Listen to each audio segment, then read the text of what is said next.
Breaking news అందరికీ deputy CM Pawan Kalyan గారు ఈరోజు హాస్పిటల్ నుంచి డిశ్చార్జ్ అయ్యారు. రీసెంట్గానే పవన్ కళ్యాణ్ గారి కుడి భుజానికి ఆపరేషన్ అయింది. మనందరికీ కూడా తెలుసు, ముంబైలోని ధీరుభాయ్ అంబానీ హాస్పిటల్లో 4 నెలల పాటు ఖచ్చితంగా రెస్ట్ తీసుకోవాలి అని చెప్పేసి వైద్యులు కూడా చెప్పారు. హెల్త్ బులెటిన్ కూడా మనం చూసాము.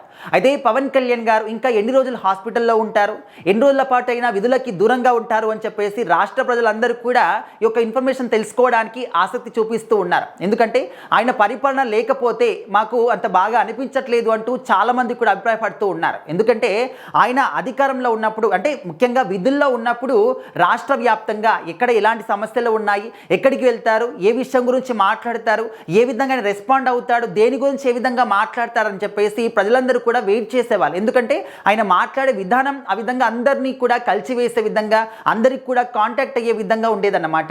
పవన్ కళ్యాణ్ గారు దేని గురించి మాట్లాడినా కూడా పర్ఫెక్ట్గా ఇన్ఫర్మేషన్ అంతా కూడా తెలుసుకొని మాట్లాడేటటువంటి ఒక విధానం ఆయన దగ్గర ఉంది.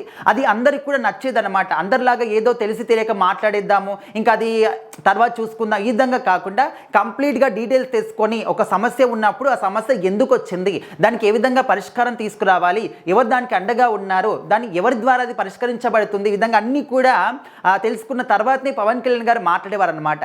సో ఆ విధంగా ఆయన మాట్లాడేటటువంటి ఒక విధానానికి, ఆయన మాటల కోసం రాష్ట్ర వ్యాప్తంగా ప్రజలందరూ కూడా వెయిట్ చేస్తున్నారు. సో ఇలాంటి తరుణంలోనే అసలు ఇంకా ఎన్ని రోజులు ఆయన హాస్పిటల్లో ఉంటారు, ఎప్పుడు డిశ్చార్జ్ చేస్తారు, ఇంకా ఆయనకి బాగా కాలేదా అని చెప్పేసి అందరూ కూడా అనుకున్నటువంటి ఈ తరుణంలో ఈరోజు మార్నింగే పవన్ కళ్యాణ్ గారిని డిశ్చార్జ్ చేయడం జరిగిందనమాట.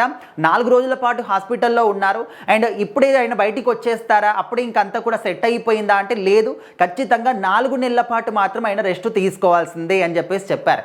కానీ ఆయన మాత్రం 4 నెలల పాటు రెస్ట్ తీసుకుంటారంటే లేదు, అండ్ 2 మంత్స్ తర్వాత, 2 నెలల తర్వాత ఎడం భుజానికి కూడా ఆపరేషన్ చేస్తామని చెప్పేసి వైద్యులు చెప్పారు. ముందే తెలిసిందే.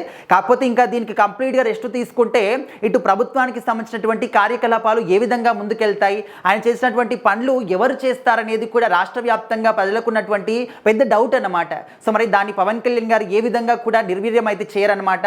సో ఇంకా ఒక 2-3 వారాలు అయితే ఖచ్చితంగా రెస్ట్ తీసుకోవాలి. ఆ తర్వాత మళ్ళీ బయటకు వచ్చేస్తారు. సో మరి ఎడమ భుజానికి ఎప్పుడైతే ఆపరేషన్ చేయాల్సినటువంటి టైం వస్తుందో అప్పటి వరకు మళ్ళీ ఆయన విధుల్లో కొనసాగుతారన్నమాట.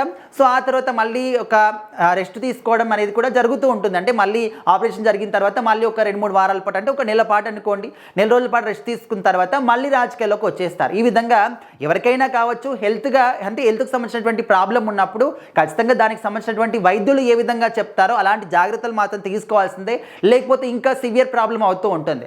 సో ఖచ్చితంగా పవన్ కళ్యాణ్ గారు ఇప్పుడైతే ఆయన డిశ్చార్జ్ అవ్వడం జరిగింది. సో డిశ్చార్జ్ అయిన తర్వాత వెంటనే ముద్రగడ పద్మనాభం గారి న్యూస్ తెలిసింది కాబట్టి దాని గురించి కూడా వెంటనే రియాక్ట్ అని కూడా అవడం జరిగిందన్నమాట. మరి పవన్ కళ్యాణ్ గారు తొందరగా కోలుకోవాలి, మళ్ళీ ఈ విధంగా విధుల్లోకి అడుగు పెట్టాలి అని చెప్పేసి అందరూ కూడా భావిస్తూ ఉన్నారు.